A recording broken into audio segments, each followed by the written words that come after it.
big picture, you've ended this tough stretch of the season. How critical now is it? Montreal, Hamilton, Ottawa, like these next little stretches you're going through. Yeah. Just talk about the criticalness of this period.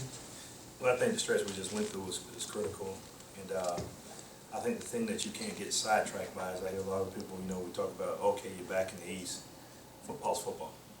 You got to be able to beat your opponent. You can't look for those mulligans as if, hey, Montreal's a good football team. They have more wins than we do. Hamilton, all these teams have more wins than we do. So I don't know what the expectation is that we're just going to go through and just walk through something. They have their struggles like we do, but at the end of the day, it's football, and you got to find a way to win games. Frank, when you look at it, there was some good fight throughout that stretch. But like I said, this is not the CFL teams versus a semi-pro team. We're a pro team as well, so there's no consolation that we're about to go in the East. I think there's some teams that may be missing their quarterback. We just played a very good quarterback, one of the top paid, ranked, or whatever quarterbacks in this league. So there's things like that to where we have to look going forward is try to how to first of all on all three sides of the ball play together at one time and play at our highest level and learn how to win games. That's the biggest thing. Whether it's East, West, I don't really care about that. We just got to learn how to win games. With James coming off the 6th game practicing this week, will you examine your starting quarterback position?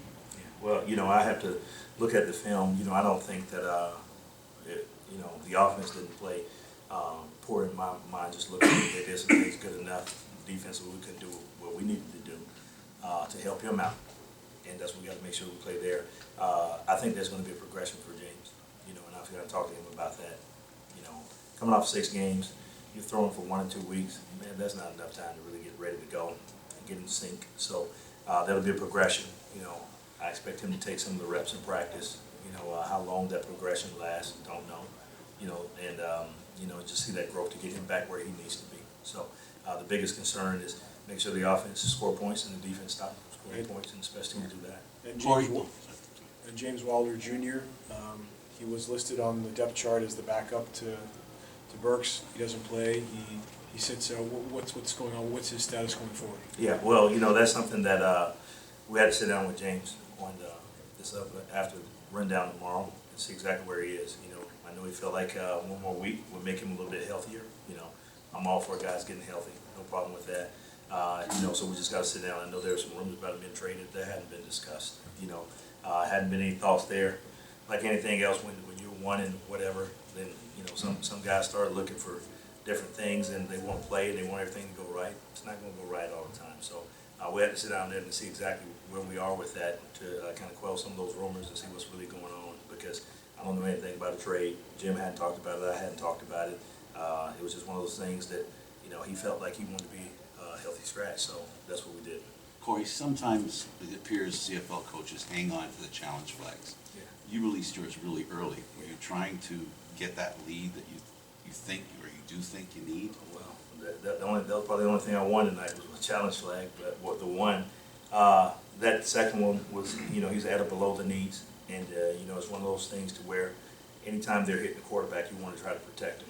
And like I said, we won the first one, which was a hands to the face or unnecessary roughness. Looked like it could have been there on the second one, and then you're trying to make sure you get as close as you can to that goal, to the goal line to get in there with those points. So, yeah, that was definitely one of those strategies there that it wasn't just something I blindly threw. I thought it could have been a UR. Slow starts. What can you do to prevent these? It's been and it goes back beyond you. It goes back to last year before you came here. This team has had difficulty over the past few years stopping offenses. Yeah. Well, that's something that if I had to answer, it wouldn't have been done tonight. And that's something that I'm continuing to look for, in terms of slow starts or whatever, that's something I just have to look at. At the end of the day, slow starts don't always equal a win or a loss. It's just about trying to find ways to win football games. Corey, has Brandon Burks won the starter's job? Do you think he's done enough in your eyes to run with him? He's done some good things. I'll look tonight and see how he played and some things there.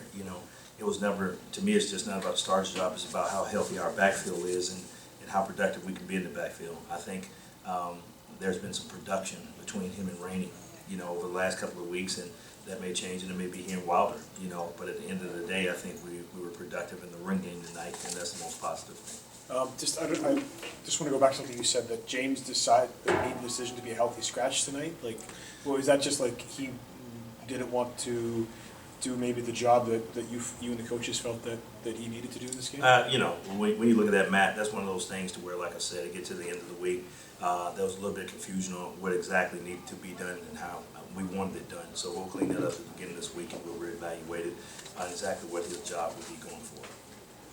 Do you think, sorry, can I just one more? Do you think tonight was the case, you guys actually, you know, you guys had to settle for field goals, and they were obviously scoring touchdowns? Can the game be sort of, you know, was that sort of like the takeaway, just couldn't score touchdowns, and they did? Well, you know, I'm going to say, when you look at it, there's a couple of different things there. First of all, I don't think we may have stopped on 2 drives defensively, you know. So that's the biggest thing, you know. Some guys played poorly in some areas. We had some poor calls in some areas, whatever it may be. And I think that's the biggest thing, is we have to be able to slow them down. You know, I think we scored 26 points tonight, right? So, you know, all we got to do is hold them 25, and we win 26-25. So, you know, it goes hand in hand. On the flip side, there's some times when you want to win the ball game 42-41. You know, so it didn't happen tonight. We didn't find a way to win as a team, and like we just had to find a way to win as a team. Thanks a lot, Corey. Thank you, Coach.